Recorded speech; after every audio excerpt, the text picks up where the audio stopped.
Gloria a Dios, qué bendición. Muy bien, vamos a abrir la palabra de Dios en un texto que nos va a introducir al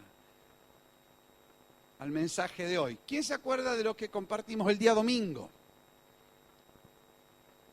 ¿Quién se acuerda? Perfecto, Salmo 73. ¿Y alguien se acuerda del título del mensaje? De bestia adorador. Aleluya. El salmista dijo, era como una bestia delante de ti. Pero terminó el salmo adorando a Dios. En cuanto a mí, el acercarme a Dios es el bien.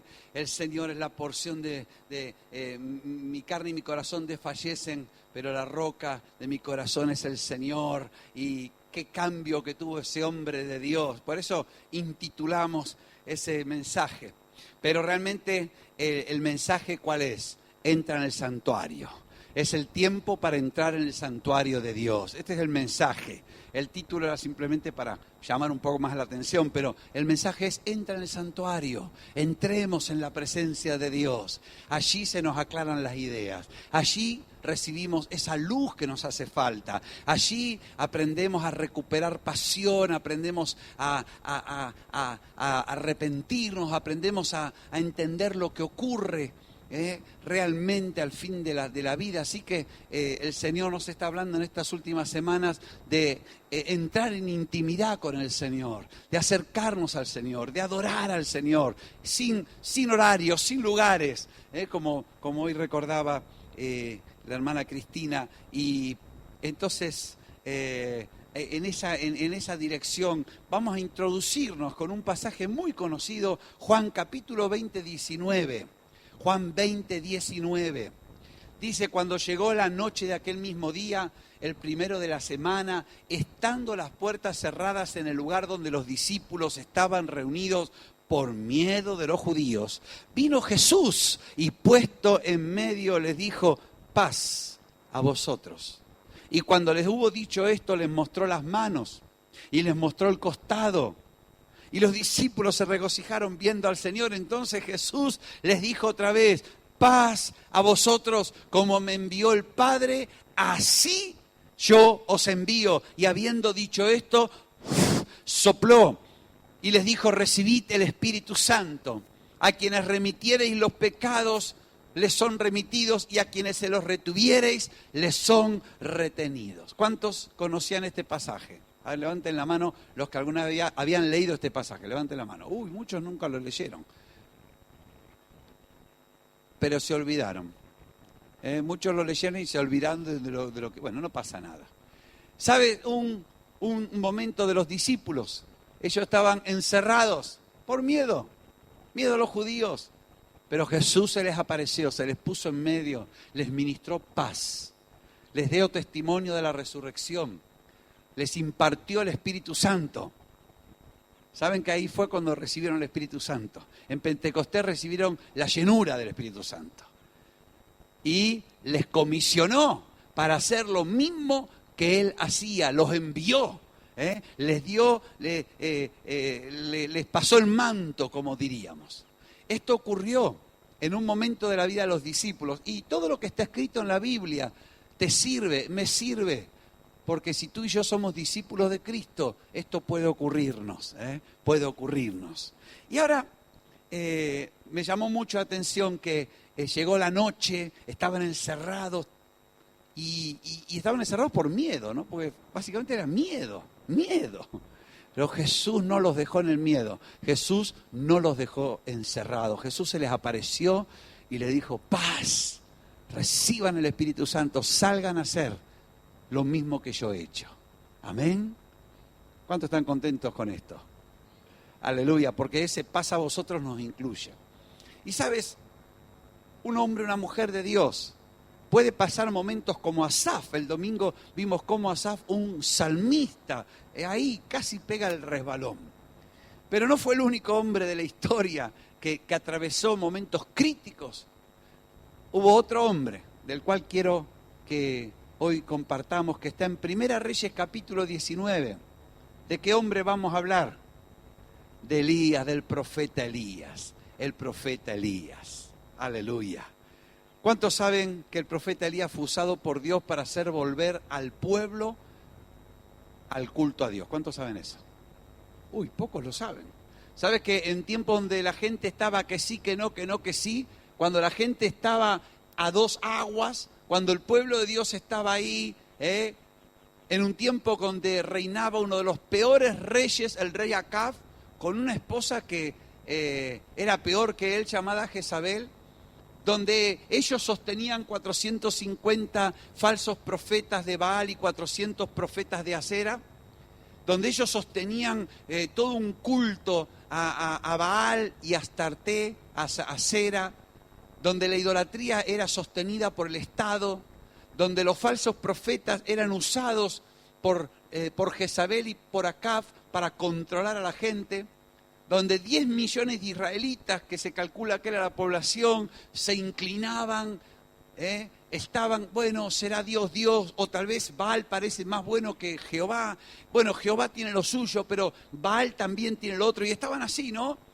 Y entonces el resultado de esto que hubo una sequía terrible, 3 años y medio de sequía, un juicio de Dios cayó, pero Dios envía al profeta Elías, y Elías convoca a Acab, le dice: Acab, reúneme a todos los profetas de Baal, a todos los profetas de Acera, júntamelo y vamos a ver, vamos a acabar con la discusión, vamos a ver quién es el Dios verdadero. Y entonces dice: hagan un altar, pongan un buey, yo voy a hacer lo mismo y vamos a clamar. El Dios que responda por fuego, ese va a ser el verdadero Dios. Vamos a dejarnos de discusión teológica, vamos a ir a los hechos. Bueno, y los profetas de Baal toda la mañana, bailando, saltando, lastimándose, no cae ni una gota. A la tarde ya Elías se quedaba con todos ellos. Estaba ahí Elías riéndose. Y bueno, después Elías acomoda el sacrificio, vierte agua para que nadie diga que era el calor del día, clama a Dios, desciende fuego del cielo, consume el holocausto, consume todo. Y cuando el pueblo ve eso, dice: Jehová es el Dios. Dios es Dios y no hay otro fuera de Dios. Hay un solo Dios, creador del cielo y de la tierra. Y el pueblo se vuelve a Dios y Elías dice: bueno, ahora cójanme a todos los profetas de Baal, y los deja sin habla prácticamente. Sin habla y sin cuello. Los degüella a todos. Y en ese día él clama a Dios y la lluvia vuelve a caer. Así que se restaura el culto a Dios. Se limpia el país de idolatría.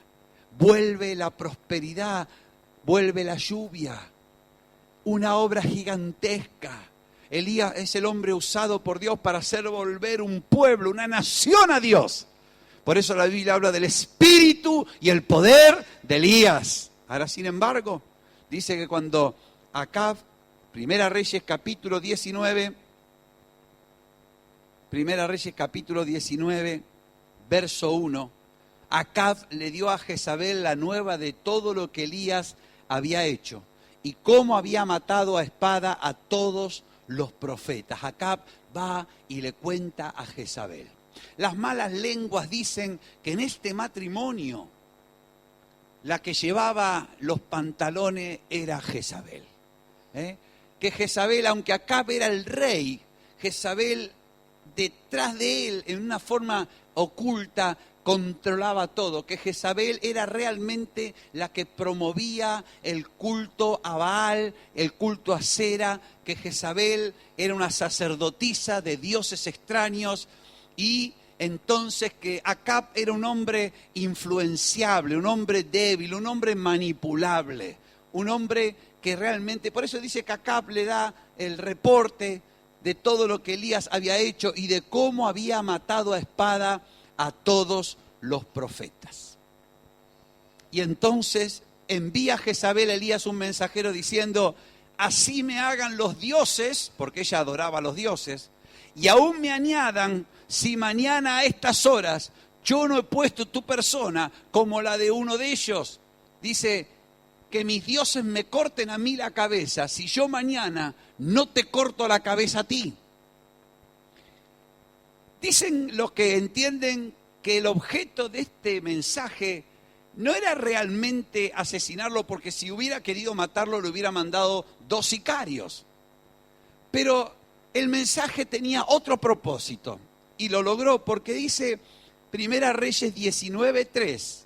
Viendo Elías pues el peligro, se levantó y se fue para salvar su vida y vino a Berseba, que está en Judá, y dejó allí a su criado.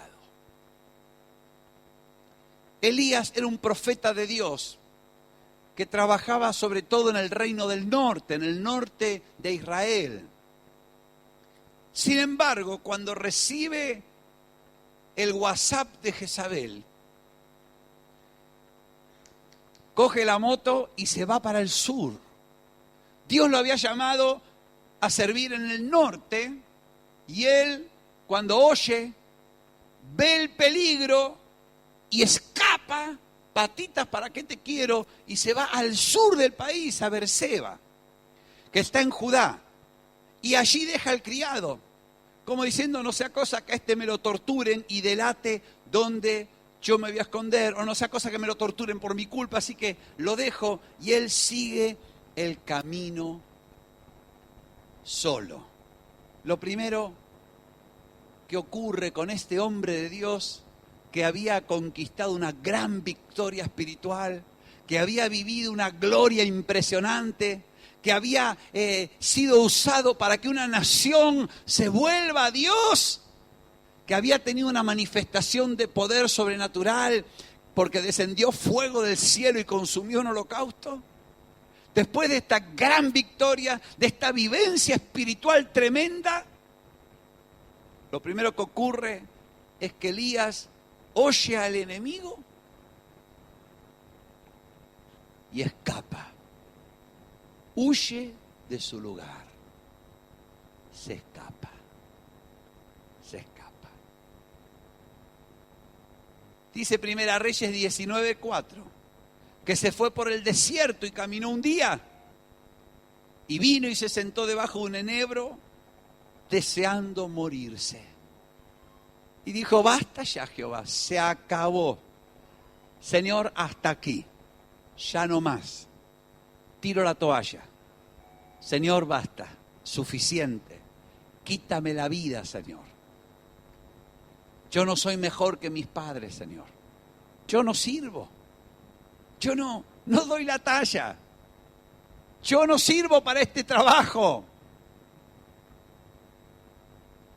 Qué tremendo, ¿no? Un hombre tremendo, un hombre de Dios. Nos hace acordar a Pedro.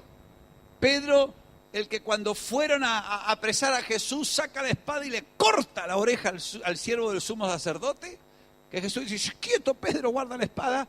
Y luego una chiquilla ahí en el fuego dice, tú eres Galileo, tú eres Galileo. Y Pedro se asusta y empieza a negar a Jesús.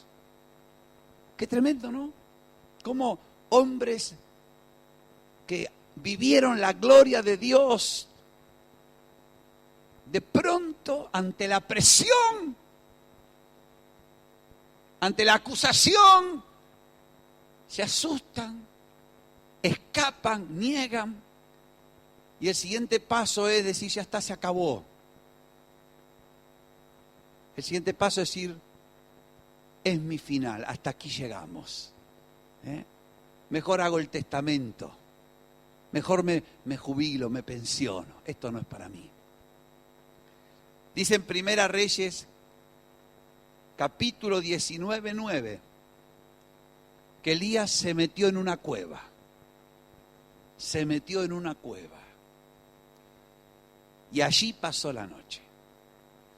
Este hombre tremendo de Dios, este profeta, usado por Dios de una forma singular, tanto cuando la Biblia quiere explicar lo que va a ocurrir con Juan el Bautista, dice, vendrán el espíritu y el poder de Elías, porque preparará el Señor un pueblo bien dispuesto.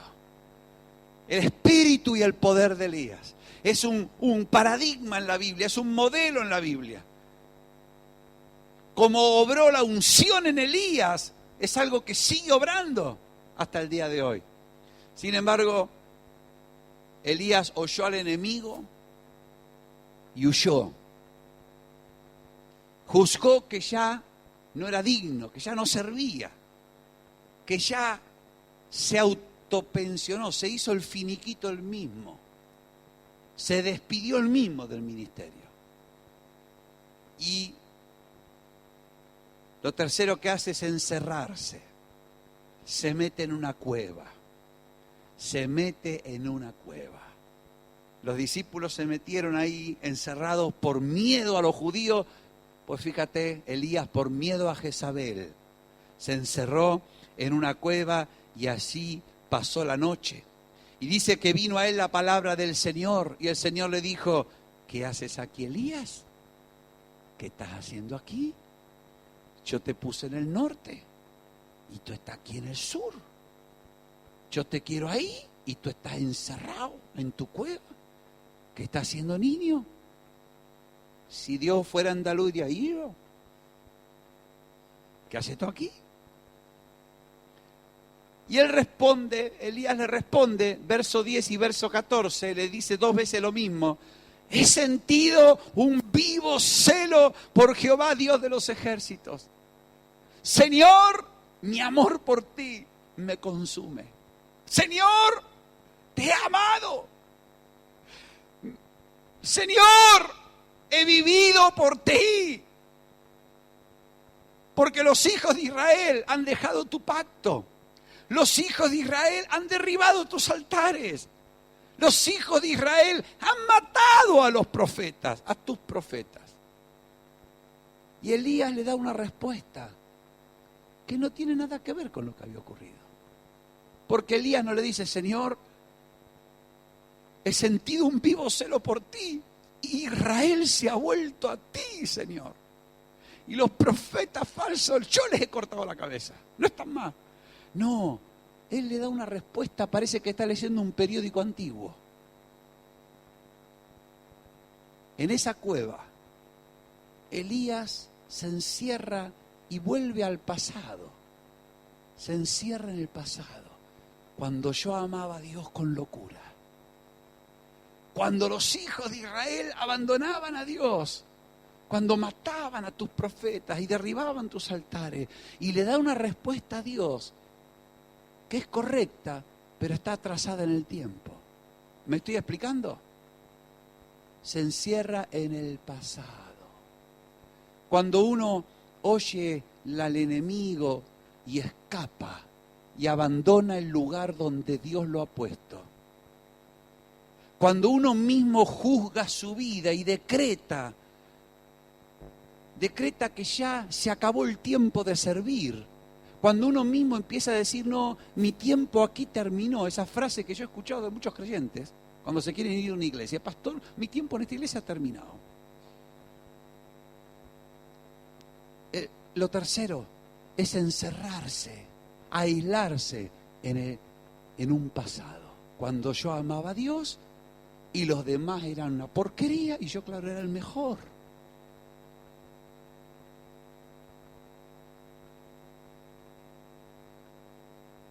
Y le dice algo más Elías, le dice Primera Reyes 19:9, la segunda parte, y Primera Reyes 19:14, la segunda parte, dice: y solo yo he quedado, y me buscan para quitarme la vida. Fíjate el registro que hace Elías.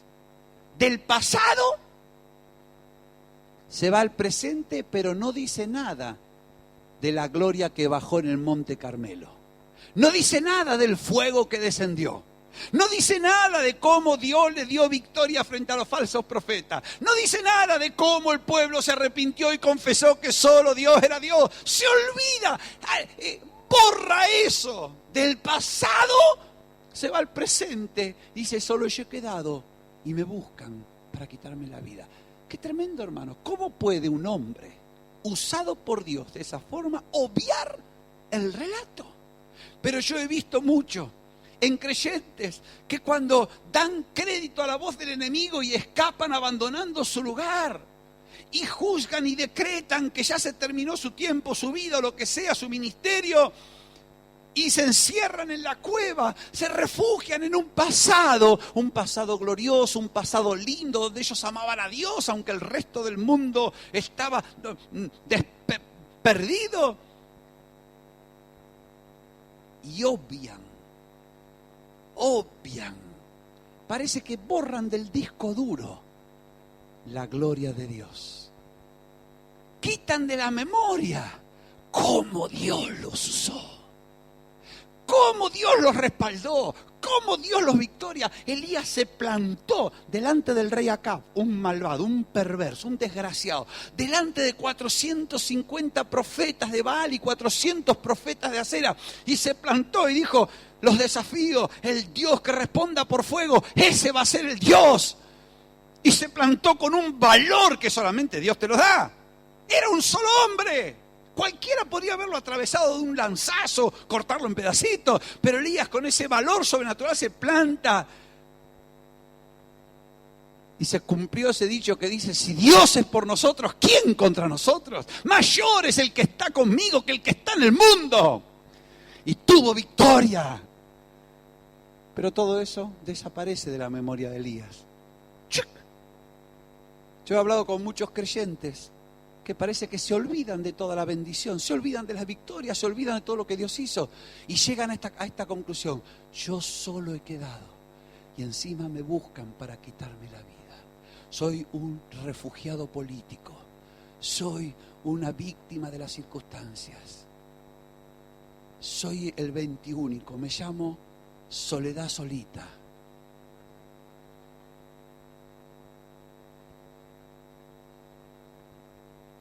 Él realmente pensaba en ese momento que era el único que había quedado. Él en ese momento pierde de vista que podía haber otros como él. Alguien dijo: cuando te veas tentado a sentir que eres el único que permanece fiel a una tarea, no empiezas a tener lástima de ti mismo. La autocompasión diluirá lo bueno que estés haciendo.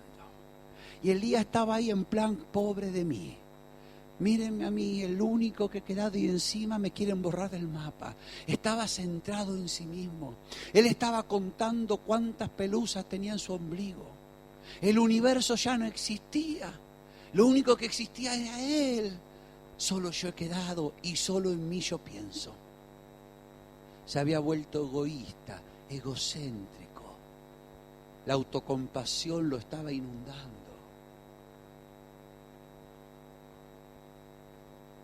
¿Sabes? Esta cosa de pensar que al único que le pasa lo que a mí me pasa es a mí. A mí me lo han dicho muchas veces. Tú no entiendes. Nadie entiende lo que a mí me pasa. Y entonces yo le digo: mentira.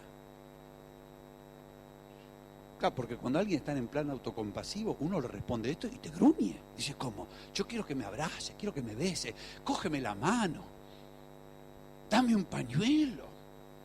Y yo digo: no, mentira. Jesús sabe perfectamente lo que te pasa porque pasó por lo mismo que nosotros. Pero sabe que en ese momento uno quiere pensar que no, nadie me comprende, yo soy... Y nos invade esa cosa, ¿no? ¿Y qué queremos? Alguien que llore con nosotros. Y digo: sí, pobrecito. Y alguien que nos abrace: sí, mi pésamo, no somos nada. Y uno anhela esa cosa, ¿no? Pero Dios no sacó el pañuelo para secarle las lágrimas. Dios no entró en ese laberinto de autocompasión, autocentrada y autoegoísta. Mira lo que digo, autoegoísta, que es como ser egoísta al cuadrado.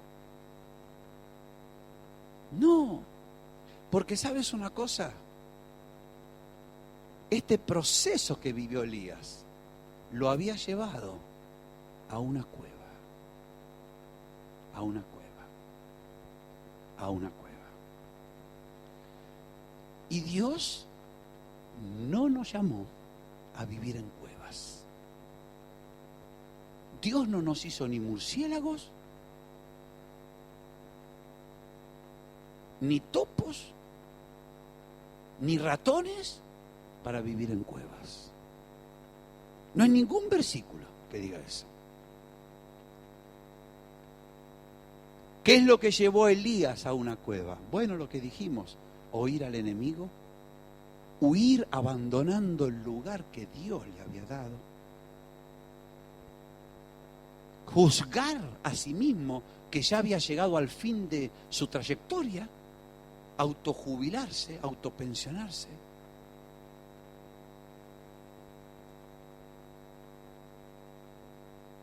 Encerrarse en el pasado, en experiencias gloriosas del pasado y pensar, autocompadecerse, creyendo que el único que le pasaba eso era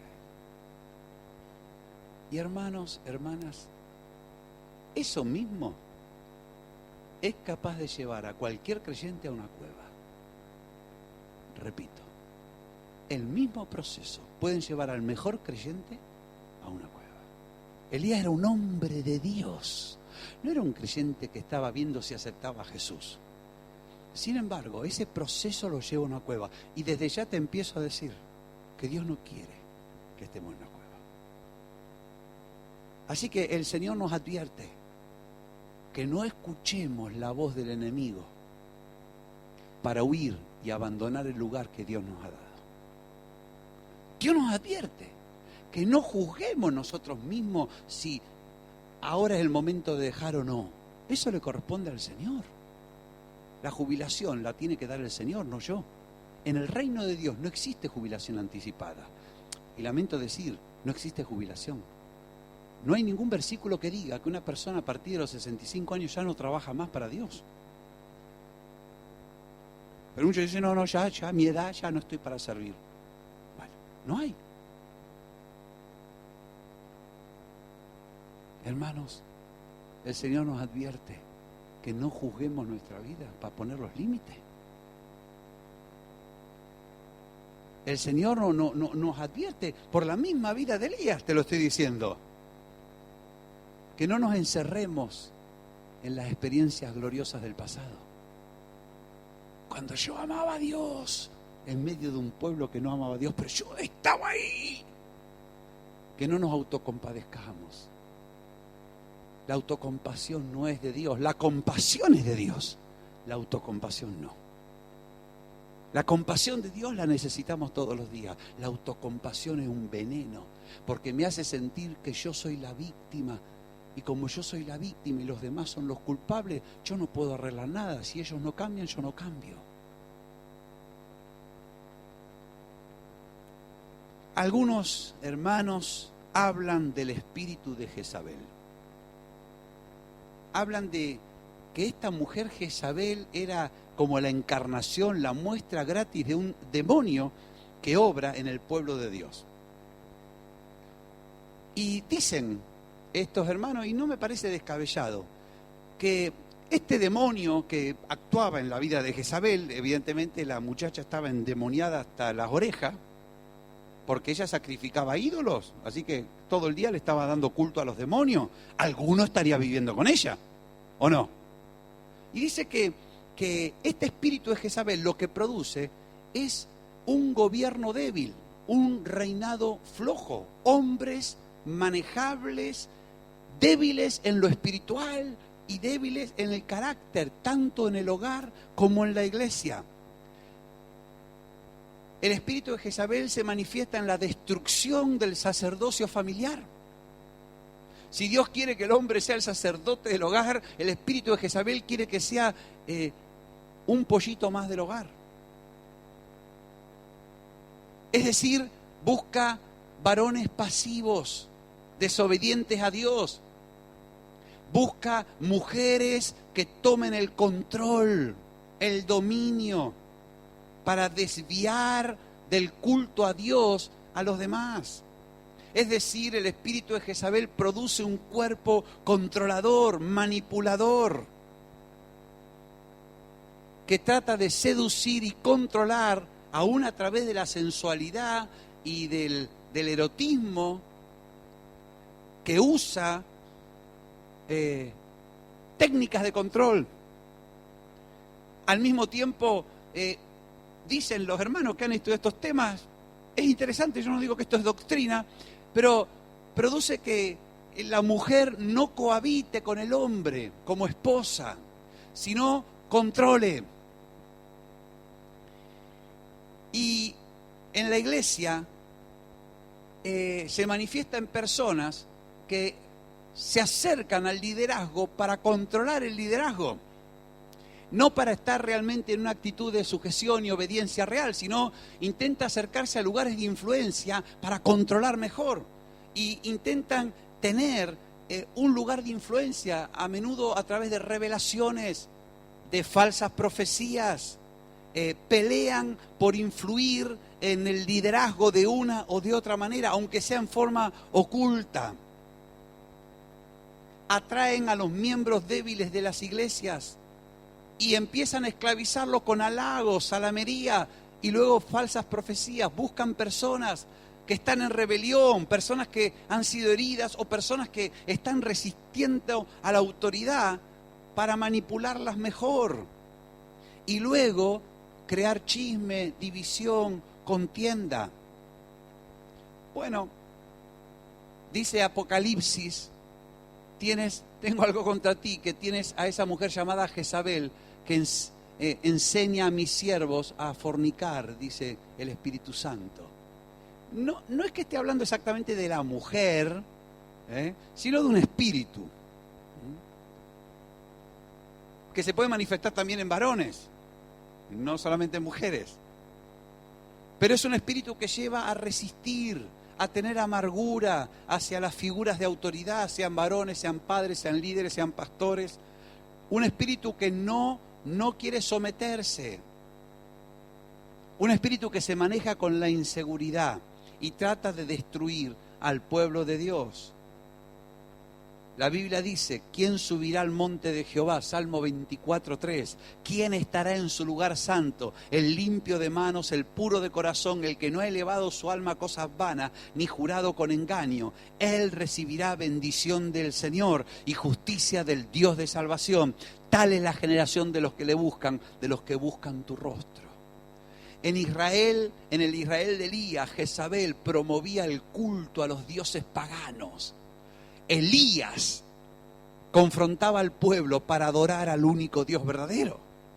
El choque espiritual que se dio en el Monte Carmelo es entre el Espíritu Santo que usaba Elías para que el pueblo dejase de estar entre dos pensamientos, porque Elías le dijo al pueblo, ¿hasta cuándo claudicaréis entre dos pensamientos? ¿Hasta cuándo estaréis que no, que sí, que no, que esto, que lo otro? ¿Hasta cuándo? Ese fue lo que Elías le dijo al pueblo. Porque, ¿qué pasa? Era el pueblo de Dios, pero había tanta idolatría, tanto culto de ídolos, que el pueblo de Dios titubeaba. Decía, Jehová es Dios, ¿vale Dios? Sí, ¿vale Dios? No, Jehová no es Dios, no, sí, y estaban así, dando vueltas. El hombre que duda es inconstante en todos sus caminos. Partían el corazón del pueblo. Traían el doble ánimo.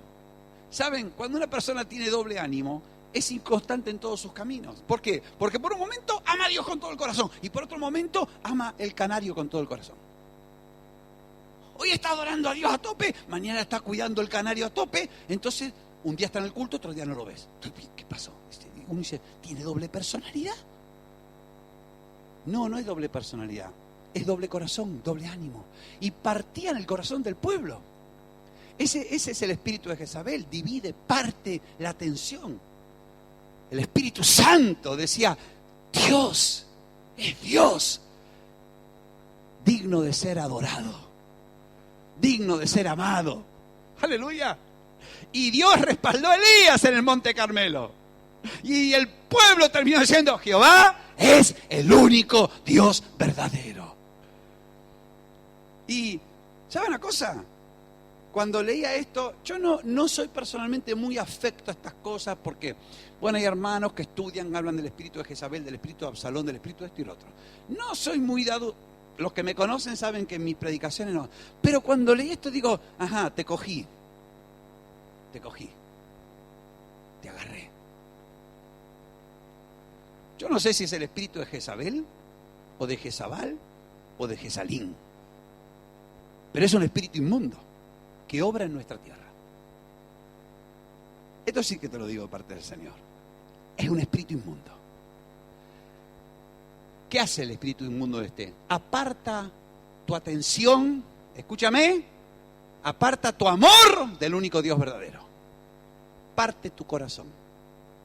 Intenta que distribuyas tu alma, tu mente y tu vida entre Dios y otras cosas más.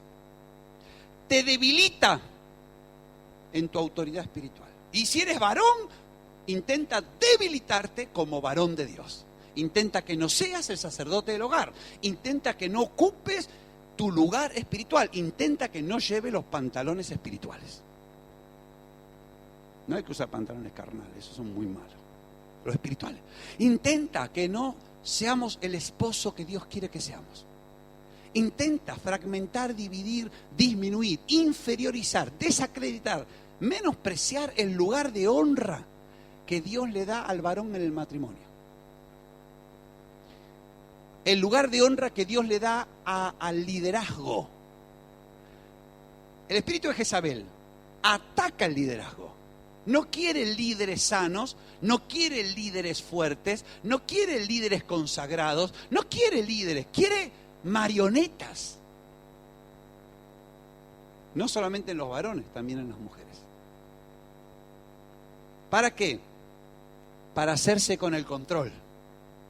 Para hacerse con el control del pueblo. Para hacerse con el control de la gente. Para hacerse con el control de los hijos. Entonces ese espíritu intenta crear menosprecio hacia lo que es autoridad. Menosprecio hacia el que ocupa el lugar de autoridad. Sea un líder, sea el esposo, sea la esposa, como madre. Trabaja debilitando esa figura. El espíritu de este espíritu inmundo trabaja en contra de la voz profética. Dios dice ¡ah! Y por ahí anda diciendo no es A, es AB.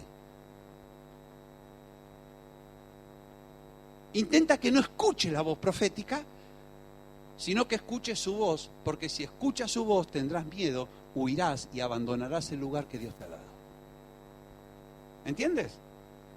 Este espíritu actúa, porque así trabaja. No sé si se llama de Jezabel, no me importa el nombre. Me importa el retrato robot que te estoy haciendo. Para que tú abras los ojos, siendo mujer o siendo varón, no importa. Porque Dios se mueve con el Espíritu que obró en Elías. Dios se mueve con el Espíritu Santo que obró en Elías, que obró en Juan el Bautista, que obra en la iglesia. Ese Espíritu te lleva a una cueva. Ese Espíritu te lleva a que nos encerremos recordando viejos tiempos, pero no hagamos nada, porque el que está en una cueva no pincha ni corta. Ahora Dios no nos va a dejar nunca en la cueva, porque Él tiene cuidado de nosotros. ¿Y sabe lo que Dios hizo con Elías? Lo fue a buscar a la cueva y lo sacó a una gloria mayor.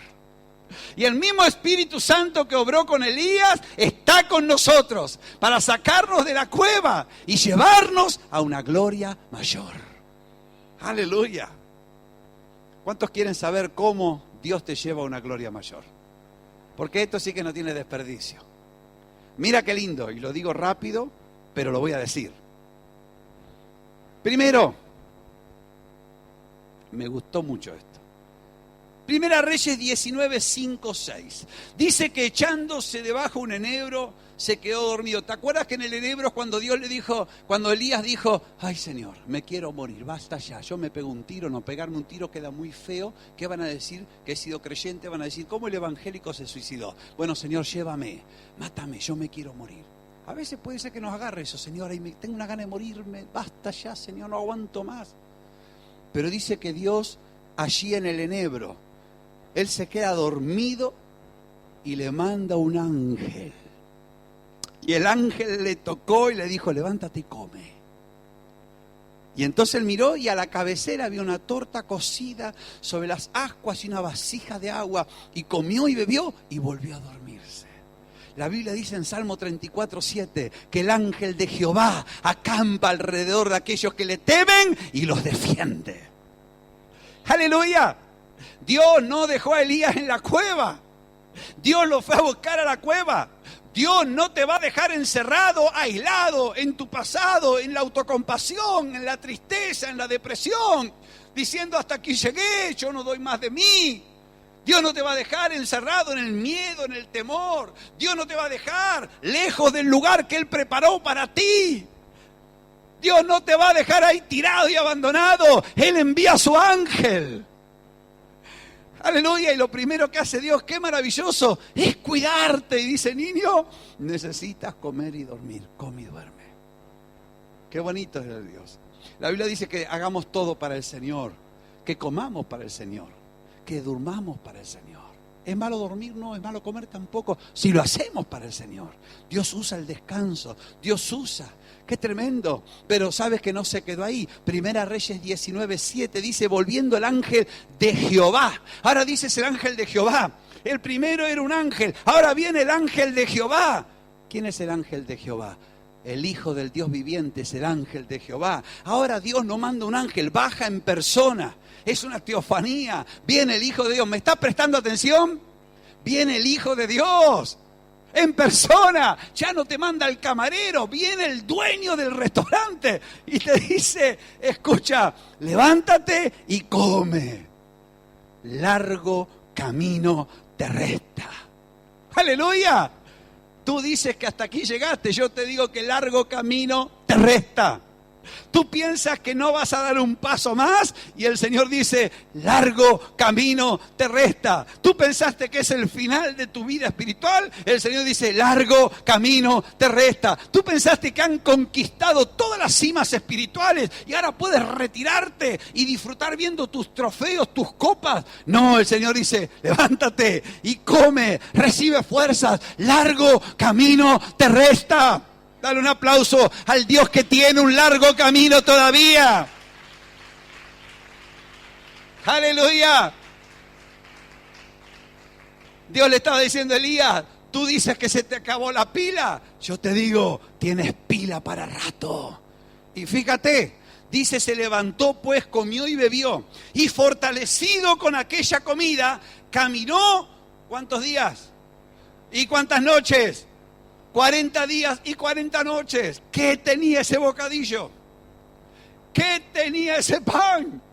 ¿Era cateto? ¿Era de Casares?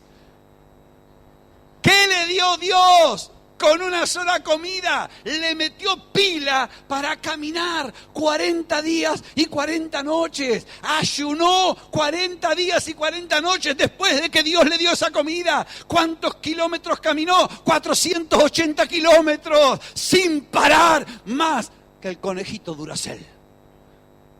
¡Aleluya! Largo camino te espera. Y Dios le dio la pila necesaria para hacer el camino. Dios le dio la energía necesaria para alcanzar la meta. Dios le dio la provisión que le hacía falta para llegar a donde tenía que llegar. Y cuando Dios nos quiere sacar de la cueva, empieza cuidándonos, pero luego nos da lo necesario para alcanzar sus metas. Elías decía, ya está, ya cansé todo, ya me tengo que morir yo. Todavía te falta. Aleluya. 40 días y 40 noches caminando sin parar. Antes caminó un día y ya se tiró en el Ebro queriendo morirse. Pero Dios le dio una fuerza sobrenatural. Salmo 92 dice, aumentarás mis fuerzas como las de un búfalo. Seré ungido con aceite fresco. Pablo decía en Filipenses 4:13, todo lo puedo en Cristo que me da fuerza. ¡Aleluya! Zacarías dijo, no es con mi fuerza, no es con ejército, es con el Espíritu de Dios. ¡Aleluya! Largo camino nos queda, hermanos. Dios viene a cuidar de nosotros. Sus ángeles nos rodean protegiéndonos. El Hijo del Dios viviente cuida de nosotros. Sustenta y cuida Cristo a la iglesia. Edifica la iglesia y nadie puede contra ella. Si Dios es contigo, ¿quién podrá contra ti? Dale un aplauso al Dios que te cuida, al Dios que te provee, al Dios que tiene metas superiores. El cuidado de Dios fue sobrenatural. La provisión de Dios fue para una meta sobrenatural. 500 kilómetros. Es sobrenatural. Es sobrenatural. Y dice, sin embargo, fíjate que no está todo para cantar victoria. Porque Primera Reyes 19:9 dice que llegó Elías al monte de Dios, al monte Horeb, el monte Sinaí. Allí Dios había hablado con Moisés. Allí Moisés había estado orando y ayunando. Ahí Moisés recibió las tablas de la ley. Era un monte, era un lugar especial. Sin embargo, él se metió en la cueva. Tremendo. En el monte de Dios se metió en la cueva. A veces los creyentes hacemos lo mismo. Venimos al culto y nos metemos en la cueva. Yo puedo ver claramente de aquí. Lo que pasa es que soy educado y amable y nunca señalo a nadie. Creyentes que están en el culto metidos en la cueva. Y me miran desde la rendija. Espiritualmente hablando, quiero decir yo. Estamos en el monte de Dios, pero yo en el caparazón, como las tortugas. ¿Vieron las tortugas que sacan la cabecita? Y uno ve la cabeza. Pero gloria a Dios, que allí vino la palabra del Señor. Y sabes que el Señor viene a donde estamos. Viene con un cuidado sobrenatural, viene con una provisión para las metas sobrenaturales que tiene para nosotros. Yo quiero decirte que tenemos metas sobrenaturales de Dios. Hay metas por delante, largo camino nos queda. Hay metas sobrenaturales, metas que la única forma de alcanzarlas es con la mano poderosa de Dios. No, humanamente es imposible. Metas de un avivamiento en España, metas de un mover del Espíritu Santo en Andalucía, metas de ver iglesias en cada ciudad y pueblo donde no hay, metas de ver un torbellino de fuego, de gloria, del sur de España, a Europa, a América, a Asia, metas sobrenaturales, metas que no hay manera de conseguirlas humanamente, solo se consiguen con el poder y la provisión divina de Dios. Porque si nos vamos a proponer metas alcanzables por nosotros, ¿qué metas son esas? Cualquier incrédulo lo hace. Si vamos a hacer lo que puede hacer cualquier hombre, ¿dónde está Dios? Dios nunca te plantea metas alcanzables por ti. Las metas de Dios siempre son inalcanzables para el hombre, pero alcanzables para Dios. Por eso qué lindo cuando dice, uy, yo quiero hacer esto, pero no puedo. Gloria a Dios, porque si tú no puedes, Dios puede. Eso es maravilloso. Cuando Dios te dice, haz esto, no puedo. Amén. Entonces puedo yo. Gloria a Dios. Vino la voz de Dios, hermanos. Vino la voz sobrenatural de Dios.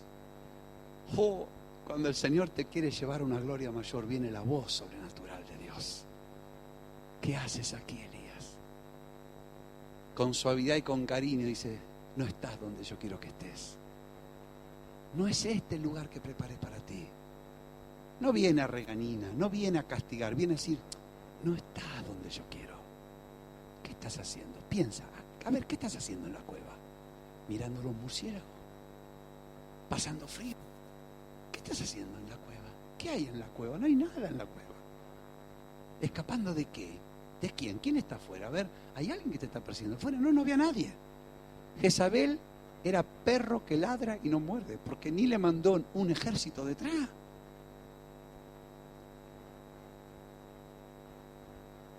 Salmo 85:8 dice, escucharé lo que hablará Jehová Dios. Porque Jehová Dios hablará paz. Paz a sus santos, para que se conviertan y no se enloquezcan. Dios nos habla, para que no nos deliremos. ¿Sabes que Elías no estaba loco? No estaba delirando, pero tenía la mente descalibrada. Ahora vas a ver por qué. Dice en Primera Reyes 19:11 que Dios le dijo, sal fuera. Mira que está a tu lado, sal fuera. Con cariño díselo, sal fuera. Y ponte en el monte delante de Jehová. Dile al que está a tu lado, ponte en el monte delante de Jehová.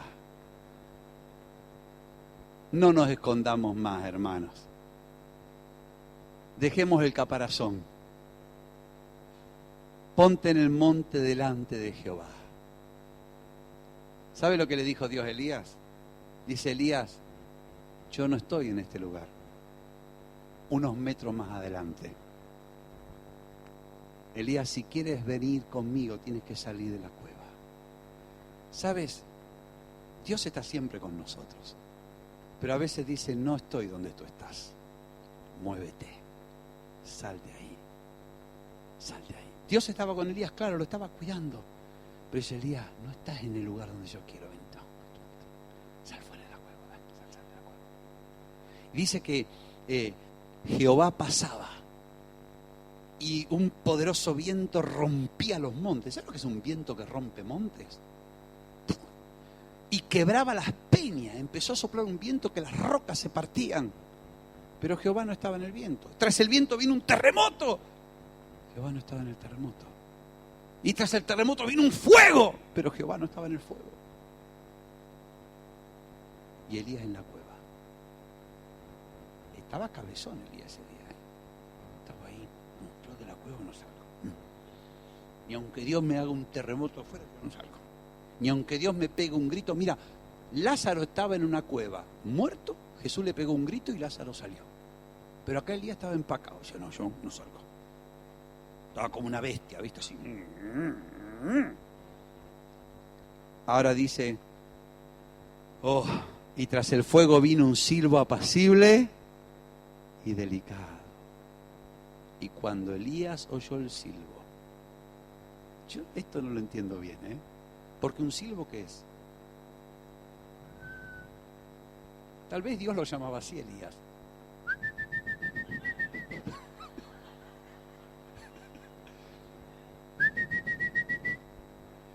Viste que los novios, cuando quieren llamar a la novia en medio de la noche y que no se enteren los padres, hacen...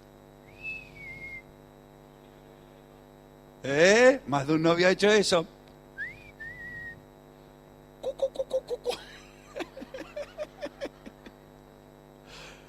Yo no sé, pero era un silbo apacible y delicado. No le pegó ese chiflido.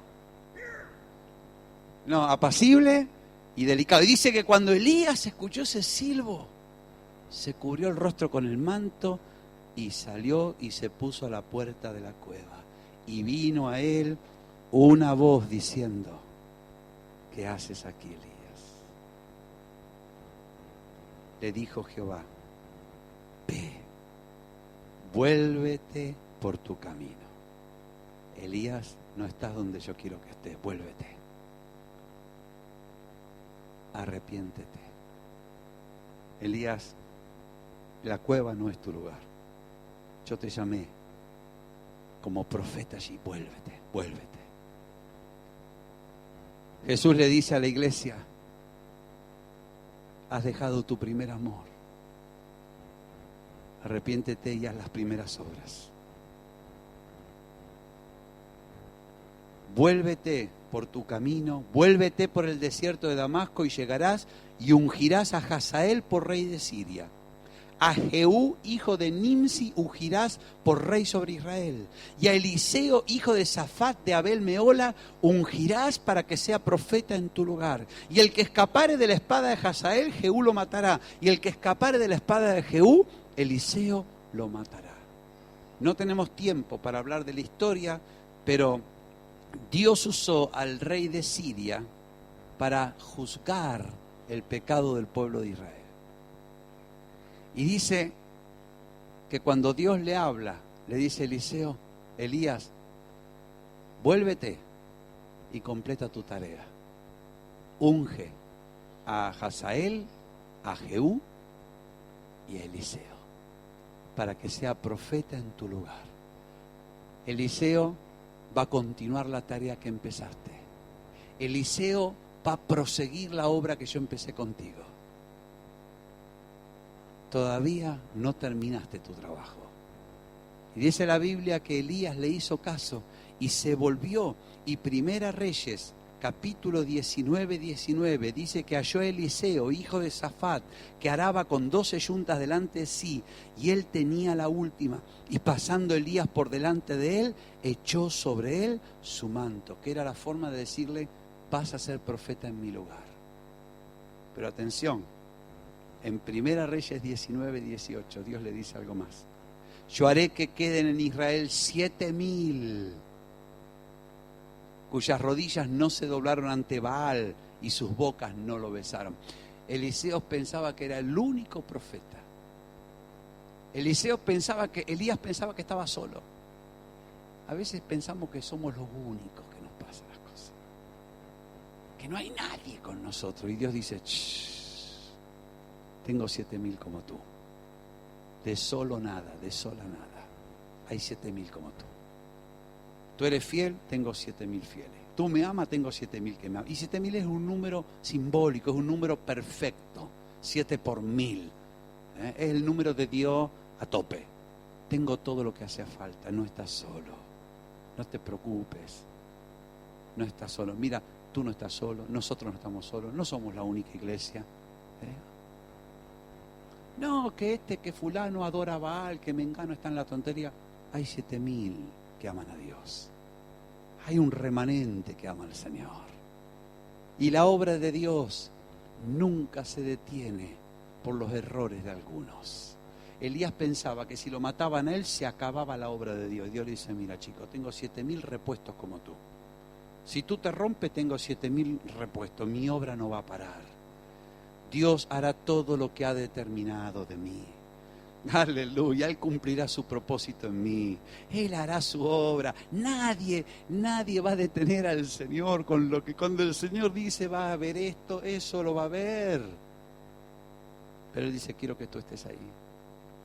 No te quiero en la cueva, te quiero ahí. Aleluya. Así que el Señor llevó a Elías de la cueva a una gloria mayor. ¿Cómo? Te lo redigo, te lo repaso. Primero, lo cuidó en forma sobrenatural. Segundo, le dio provisión para las metas sobrenaturales. Tercero, le hizo oír la voz sobrenatural de Dios. Cuarto, le dio la presencia sobrenatural de Dios. Quinto, lo hizo volver al llamado sobrenatural de Dios. A veces le digo a hermanos hablando, no estoy hablando de ninguno de los presentes, son hermanos de otras iglesias. Digo, mira hermanos, en España albañiles hay de sobra. Limpiadoras de casa hay para hacer montaña. Siervos y siervas de Jehová escasean. ¿A quién crees que el Señor va a andar buscando?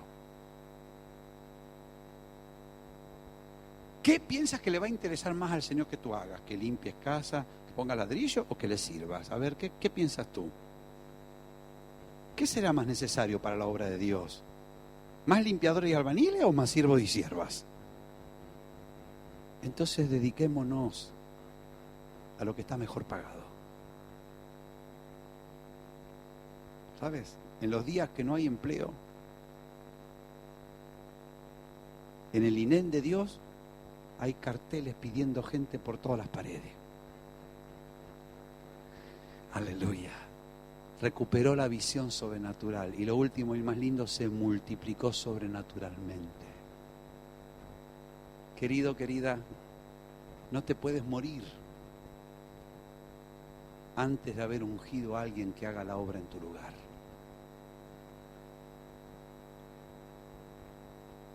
No puedes abandonar esta tierra antes de tirar el manto sobre el que Dios te diga. El día que Elías tiró el manto, cayó sobre Eliseo. Y no podemos abandonar la tarea hasta que nuestro manto caiga sobre una generación que siga con él. La obra de Dios continúa. No te preocupes, habrá un día que Dios nos recogerá. Hay un día donde Dios va a decir, arriba, ya está, Jens, cumpliste como un valiente, venga la corona. Habrá un día, no te preocupes, habrá un día. Un día Dios diga, bueno, arriba, ya está, listo, ya está. Tarea cumplida, prueba superada. Pero ese día tu manto caerá sobre uno que va a tener la doble unción que tú. ¿Me estás siguiendo? Aleluya. De la cueva a una gloria mayor. No entiendo todo lo que te he dicho, pero sí sé que si el espíritu de Jezabel te quiere meter en la cueva, el Espíritu Santo te quiere llevar a una gloria mayor. Aleluya. ¿Cuántos quieren eso? Aleluya. Muy bien, en 2 minutos, que es lo que tenemos hasta que termine el culto, vamos a decirle, Señor, de cueva nada, de gloria todo. Ponte en pie, alma mía. Tú has oído, has escuchado, ahora cierra tus ojos, no te distraigas, no te muevas, no salgas, porque muchos aprovechan este momento para irse. Aguántate 2 minutos, si puedes, ¿no? Pero dile, Señor, de cueva nada, de gloria todo. Vamos. Ahora esta palabra te la tienes que llevar puesta contigo.